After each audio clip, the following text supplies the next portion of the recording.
ဒီဗီဒီယိုမှာတော့မိုးရဒီမှာဖြစ်တဲ့သပင်ပြဿနာတွေကိုပြပြပေးပါမှာဖြစ်ပါတယ်။မိုးရဒီမှာအဖြစ်များတဲ့ပြဿနာတွေကတော့ပေါက်ထတာနဲ့ဥယျာဉ်ပြားကြတာပါ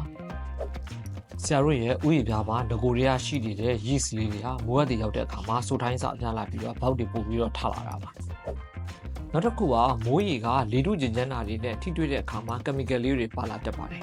။ဆရာတို့မိုးဆိုလာပြီးတော့ခေါင်းမလျှော်ဘူးဆိုရင်တော့ခေါင်းတွေရှားတတ်ပါတယ်။နောက်မလို့ရေချိုးပြီးတော့ခေါင်းလျှော်ဖို့လိုအပ်ပါတယ်။ခေါင်းလျှော်ပြီးတဲ့အခါမှာသပင်ကိုဖွားဖွားလေးတုပ်ပေးမယ်။ microfiber ပါဝင်တဲ့သပတ်လေးတွေကသပင်တွက်ပို့ပြီးတော့ကောင်းစီတာဖြစ်တဲ့အတွက်ကြောင့်မလို့ကိုဝယ်လို့ရမယ်ဆိုရင်တော့ဆရာဝယ်ပြီးသုံးစီချင်ပါတယ်။သပင်တွေကျိုးတာတွေကျွတ်တာတွေကောက်ဖို့အတွက်ဆိုရင်တော့ဘေးကျကျကိုသုံးစီချင်ပါတယ်